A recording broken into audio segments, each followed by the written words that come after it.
A very good evening. The time is 7 o'clock. And warm welcome to the program Disability Inclusion.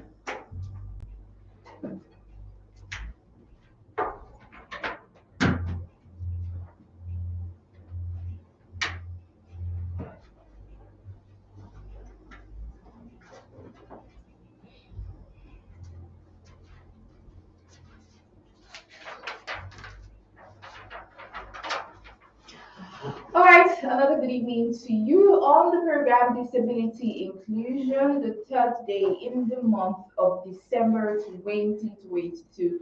May I begin by saying Happy International Day of Persons with Disabilities. Yes, so the program once again is still Disability Inclusion on the network service of Radio Nigeria. On this program, we talk about anything and everything that has to do with persons with disabilities, including highlighting some challenges that they face and opportunities that we look forward to. So it's important that you participate, in the program. And for today's edition, our focus is the role of religious leaders in entrenching the inclusivity of persons with disabilities. The role of religious leaders in entrenching the inclusivity of persons with disabilities. Now, in the struggle for disability inclusion, it is important that every institution that commands large fellowship promotes morality and social responsibility. They encourage to prioritize the crusade against discrimination of persons with disabilities. Religion as an institution has remained an integral part of the Nigerian society, molding people's attitudes and influencing their behaviors. Nigerians are generally considered religious people, partly because of the relevance placed on religious practices and the respect for religious leaders and institutions. That despite the reservations many may have against some practices in religious institutions, they continue to enjoy massive fellowship across the country. Being that the disability inclusion fight aims to promote high moral and ethical standards among individuals, both in public and private spaces, social accountability, inclusiveness, and responsibility, a practice that strongly resonates with religious teachings. Co-opting the religious bodies into the campaign will provide a spiritual dimension to the message of the campaign, thus encouraging a wider acceptance of the disability inclusion messages.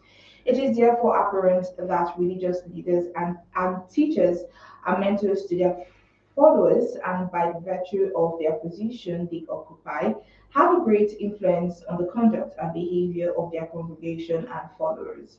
Collaborating with religious institutions will result in amplifying the message of disability inclusion among a wider population, increase acceptance, and encourage popular mobilization for the inclusion of persons with disabilities in every sphere. Well, this is our focus today on the program Disability Inclusion, like I said, and the topic for today is the role of religious leaders in entrenching the inclusivity of persons with disabilities. And joining us to discuss this is Father Atta Bakindo, Executive Director of the Kuka Center. Good evening, sir, and welcome to the program. Thank you, Jennifer, for having me. Thank you so much.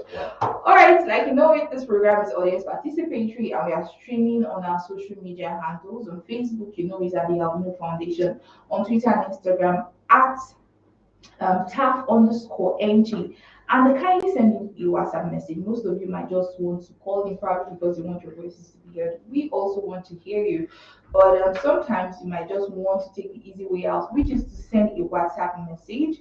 So you can actually send your WhatsApp messages to this number 0908 875 7498. I take that slowly 0908 875 7498. So we'll be calling out the phone numbers during our interview segment. Do stay with us. The program once again is disability inclusion.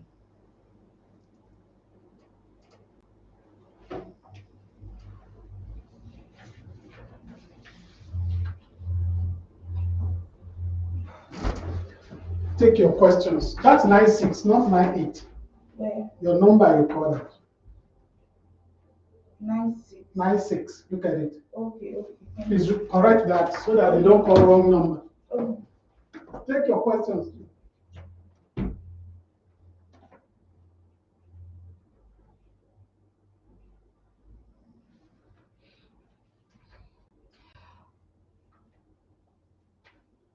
All right, good to know you're still with us on the program Disability Inclusion. The WhatsApp number is 0908 875